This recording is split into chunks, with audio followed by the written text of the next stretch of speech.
साथियों नमस्कार। आप सभी लोग परेशान हैं कि आज हाई कोर्ट में सुनवाई के दौरान क्या क्या हुआ उसका अपडेट आप तक पहुंचाया जाए। हालांकि मोटे तौर पर आप तक अपडेट पहुंच चुका है कि कोर्ट ने फैसला सुरक्षित रख लिया है, लेकिन कोर्ट के अंदर क्या क्या बातें हुई और आगे क्या संभावना बनेगी यह आप सभी जानना चाहते हैं और वह मेरे माध्यम से आप जानना चाहते हैं। आज मैं शारीरिक अस्वस्थता और व्यक्तिगत कुछ कारणों से मैं कुछ परेशान था, इस कारण से मैं आप तक अपडेट समय से नहीं पहुंचा सका, इसके लिए खेद है। साथियों, बिहार के महाधिवक्ता आदरणीय पीके शाही जी जो पूर्व शिक्षा मंत्री जी हैं, इनको भी अपनी वकालत पर पूरा भरोसा था कि हम शिक्षकों के वकीलों की दलीलों को खारिज हम कर देंगे, कोर्ट के सामने इनको निरुत्तर करा देंगे, हम हावी हो जाएंगे और राज्य के जो सर्वशक्तिमान मोगैम्बो हैं उनको भी यह लग रहा था कि हम जो चाहेंगे वही होगा। तो आज की सुनवाई में इन लोगों को जमीन खिसक गई है इनके पैरों तले, जब कोर्ट ने सवालों की झड़ी लगा दी है।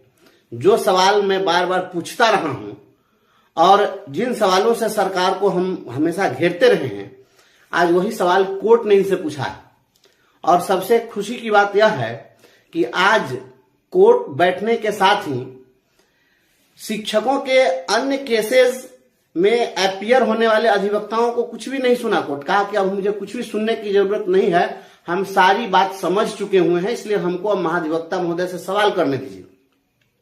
और जब इनसे सवालों की झड़ी कोर्ट ने लगा दी तो इनके पास कोई जवाब नहीं था, तो इन्होंने बीच में समय मांगा, कहा कि हम कोर्ट से डिपार्टमेंट से बात करके और तब हम कुछ जानकारी आपको दे पाएंगे। और इसके लिए कोर्ट ने थोड़ी देर के लिए एडजॉर्न किया और फिर उसका लंच के बाद इसकी फिर सुनवाई की है। कहा कि आप पूछ लीजिए अपने आला कमान से कि उनका स्टैंड क्या है और तब आप हमको बताइए। तो फिर उनको लंच के बाद आकर के बताना पड़ा है, फिर भी उनके पास कोई जवाब नहीं था।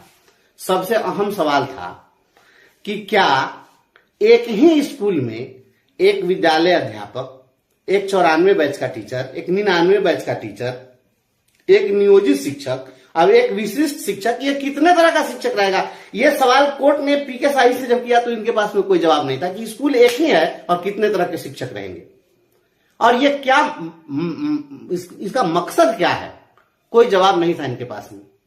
और ये जब इस बात पर आ गए कि नहीं हम इनको हटाएंगे नहीं, परीक्षा देना है तो दें, परीक्षा नहीं देना है नहीं दें, इनकी मर्जी है, तो कोर्ट ने पूछा कि आखिर ये भी कैसे चल सकता है कि आप परीक्षा लीजिए और उसको विशिष्ट शिक्षक भी बनाते रहिए और जो परीक्षा नहीं दें वो भी कंटिन्यू करते रहें।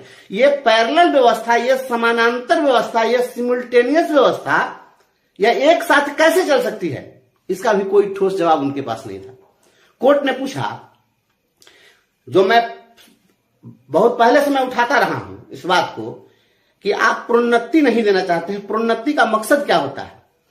प्रोन्नति जो है किसी की सेवा में जड़ता को खत्म करने के लिए प्रोन्नति दी जाती है। कोर्ट ने पूछा है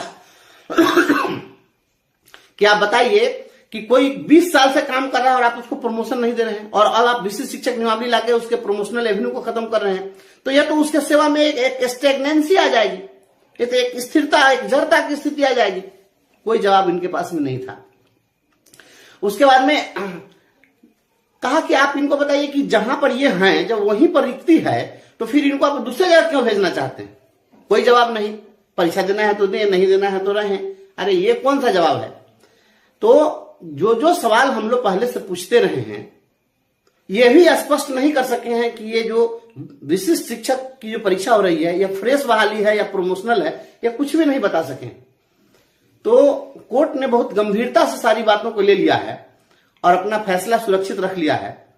और जैसा मुझे लगता है, अगर मेरी राय आप जानना चाहते हैं, मेरा व्यू जानना चाहते हैं, तो मेरा दृष्टिकोण, मेरी समझ यही कहती है कि कोर्ट ने जिस गंभीरता के साथ नियोजित शिक्षकों के साथ हो रहे अन्याय को सुनने का काम किया है और जिस प्रकार से आज आदरणीय महाधिवक्ता महोदय से सवालों की झड़ी लगाई है, उनका कोई आर्गुमेंट नहीं सुना गया है, उनकी कोई सफाई नहीं सुनी गई है, बल्कि उनसे केवल सवाल जवाब हुए हैं कोर्ट में, केवल प्रश्नोत्तर हुआ। और कोर्ट ने जब प्रश्न किया, जिन सवालों को हम उठाते हैं वही सवाल अब कोर्ट ने उठा दिया है। तो अब इनके पास कोई जवाब नहीं है, अदालत को फैसला देना है। फैसला संभव है सोमवार को भी आ जाए, क्योंकि यह ज्वाइंट बेंच है। मुख्य न्यायाधीश के साथ साथ एक और न्यायाधीश हरीश कुमार भी उसमें बैठे हुए हैं। आदरणीय हरीश कुमार जी ने भी उनसे सवाल पूछे हैं। तो दोनों जजों में निश्चित रूप से मतैकता है, दोनों सहमत है इस बात से कि नियोजित शिक्षकों के साथ अन्याय हो रहा है और डिपार्टमेंट मनमानी कर रही है, और ये शिक्षा को बर्बाद करने के लिए और शिक्षकों को परेशान करने के लिए सब किया जा रहा है। परीक्षा का कोई मकसद नहीं है।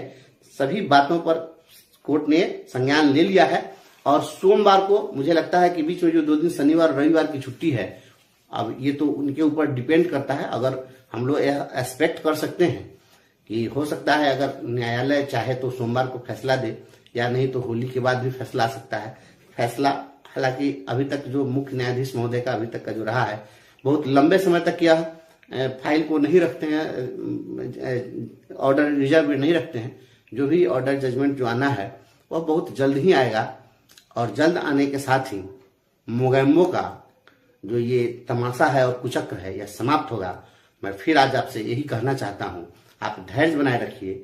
हमारे जिन साथियों ने यह सक्षमता परीक्षा दी है, पहली बार जब आप पहले कहते थे कि सभी नेता एक नहीं हो रहे हैं, सभी संगठन एक नहीं हो रहे हैं, संगठन जो है शिक्षकों के साथ धोखेबाजी कर रहा है, पहली बार आप लोगों ने संगठन के साथ धोखेबाजी की। संगठन के नेताओं को आपने सूली पर चढ़ा दिया और आप परीक्षा देने चले गए। खैर वह आपकी समझ थी, हम कुछ नहीं इसमें विशेष कहेंगे, लेकिन इतना जरूर कहेंगे कि हमारा जो कॉन्फिडेंस है और जो मेरी समझ है, न्यायालय पर हमें भरोसा है। मैं न्यायालय पर सबसे ज्यादा भरोसा करता हूं, क्योंकि और कोई सुने या ना सुने, न्यायालय के सामने सबको औकात में आना पड़ता है। तो न्यायालय में अगर आपका पक्ष मौजूद है तो वहां जाना चाहिए। और यह संभव है कि आपकी जो सक्षमता परीक्षा है और जो लोग सक्षमता परीक्षा उत्तीर्ण किए हैं, यह आप सभी लोगों को अपने निर्णय पर इस फैसले के बाद पछताना पड़ सकता है।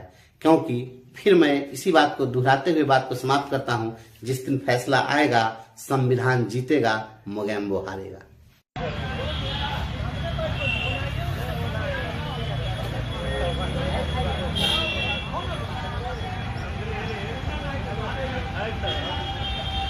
बिहार के तमाम नियोजित शिक्षक भाई बहन को आनंद कौशल का सीधे माननीय हाईकोर्ट पटना से सादर प्रणाम है। आप जितने भी नियोजित शिक्षक थे लगातार महीनों से संघर्ष कर रहे थे, सड़क पर भी और माननीय हाईकोर्ट पटना में भी। बिहार शिक्षक एकता मंच का हम लोगों ने गठन किया था और गठन करके सड़क पर भी बिना शर्त राज्यकर्मी का दर्जा के लिए संघर्ष कर रहे थे, और माननीय हाईकोर्ट पटना में भी हम लोगों ने एक साथ संघर्ष करने का काम किया। अभी 10 मिनट पहले माननीय हाईकोर्ट पटना में नियोजित शिक्षकों की तरफ से जो सुनवाई चल रही थी, बिना शर्त राज्यकर्मी का दर्जा, ऐच्छिक स्थानांतरण, प्रमोशन आदि का, वो सब सुनवाई पूरी हो गई है। हम बिहार के शिक्षकों की तरफ से माननीय सर्वोच्च न्यायालय नई दिल्ली के अधिवक्ता, वरिष्ठ अधिवक्ता श्री DS नायडू साहब, जो पूर्व जज भी थे, उन्होंने अपना पक्ष कल बहुत ही मजबूती से रखा है।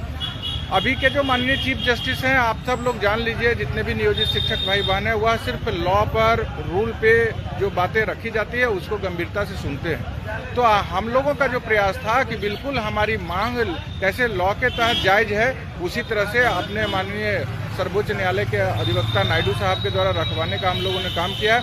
बहुत अच्छे से आपकी बातों को उन्होंने रख दिया है। अब जो हम लोगों का था कि इस तरह से राज्यकर्मी का दर्जा देने के लिए हम लोगों को प्रताड़ित करना, बिना वजह का कड़ा नियम लादना और हम लोगों को सिर्फ अपमानित करने की मंशा से जो यह नियमावली का निर्माण किया गया था, और जहां तहां हम लोगों को स्थानांतरण करके, जिसको स्थानांतरण हमारे भाई बहन को जरूरी था, हम लोग कह रहे थे उनको दीजिए ऐच्छिक स्थानांतरण, लेकिन सारे लोगों का जीवन तबाह करने की दृष्टि से जो यह नियमावली बना करके स्थानांतरण करना का, जो बेघर करने का जो प्रयास किया जा रहा था, उसको न्यायालय में चुनौती दी गई थी। आप तमाम लोग जान रहे हैं कि आज सुनवाई जब पूरी हुई है तो अभी माननीय मुख्य न्यायाधीश ने ऑर्डर को रिजर्व रख लिया है। आप लोगों की तरफ से जितना भी बढ़िया से तर्क रखा जाना था वो रख दिया गया है। ऑर्डर फिलहाल रिजर्व कर लिए हैं, अब ऑर्डर आने दीजिए, उसके बाद फिर हम लोग मिलेंगे, बात करेंगे। ऑर्डर में हमको न्याय मिलेगा। जिस तरह से हम लोगों ने एविडेंस दिया है, जिस तरह से लॉ पर बहस हुई है, जिस तरह से रूल को हम लोगों ने डिफाइन किया है, हमारे माननीय अधिवक्ता ने डिफाइन किया है, उससे निश्चित रूप से हम लोगों को न्याय मिलेगा, यह उम्मीद है। तमाम शिक्षक आज देख लीजिए, हम लोग मतलब समझ लीजिए कि इतना दिन से लगातार पटना में परेशान है और न्यायिक लड़ाई को लड़ रहे हैं, और यह जो आज सफलता मिली है कि बहस हम लोग बढ़िया से पूरा कर लिए हैं, इसके लिए बिहार के तमाम नियोजित शिक्षक को हम धन्यवाद देते हैं। साथ ही बिहार पंचायत नगर प्रारंभिक शिक्षक संघ के जो हमारे एडवोकेट थे आदरणीय नवल किशोर सिंह सर भी अभी हमारे साथ उपस्थित हैं यहाँ बहस पूरा होने के बाद, इनके प्रति भी आभार प्रकट करते हैं। शिक्षक एकता मंच के तरफ से जो सर्वोच्च न्यायालय नई दिल्ली के वरिष्ठ अधिवक्ता DS नायडू साहब यहाँ आए थे, अनिमेश जी आए थे, उनके प्रति भी हृदय से आभार प्रकट करते हैं। और यह सब संभव तभी हुआ है कि एक मजबूत बहस रखा गया है माननीय उच्च न्यायालय पटना में। तो इसके पीछे जो आप जैसे लाखों नियोजित शिक्षक खड़े थे, जिन्होंने 2 घंटे में लाखों रुपया का सहयोग किया ताकि हम लोगों ने सर्वोच्च न्यायालय से अधिवक्ता को भी बुला सके और यहाँ पे एक बढ़िया बहस पूरा कर सके आप लोग के पक्ष में। तो तमाम नियोजित शिक्षक को आनंद कौशल कोटि कोटि प्रणाम करता है। परेशानी तो हर समय होते रहता है, रात दिन हम लोग नींद चैन को त्याग करके सर्वोच्च न्यायालय उच्च न्यायालय पटना में संघर्ष करे हैं। न्यायिक पूरे जितने भी संगठन है शिक्षकों का, सब रात दिन उनके अध्यक्ष लगे थे, शिक्षक एकता मंच के सारे लोग लगे थे और सारे संघों के अधिवक्ता महोदय भी लगे थे। तमाम लोग को हम धन्यवाद देते हैं। आप लोग इतना जरूर रखिए, सारे राइट साइड में शेयर का बटन है, शेयर कर दीजिए। पूरे बिहार के शिक्षक जानना चाह रहे हैं कि जो 2 दिन से लगातार हम लोगों की सुनवाई बहस जो चल रही थी उसमें क्या हुआ है। तो सब लोग को यह जानकारी आनंद कौशल अभी दे रहा है और हमारे साथ हमारे अधिवक्ता भी हैं और जो अभी हमारे साथ कोर्ट रूम से आए हैं। और सरकार के द्वारा आज जो एक बड़ा प्रयास किया जाना था कि माननीय हाईकोर्ट पटना के मुख्य न्यायाधीश जी को गुमराह किया जाए, उसमें वह सफल नहीं हो सका। जितना भी सवाल माननीय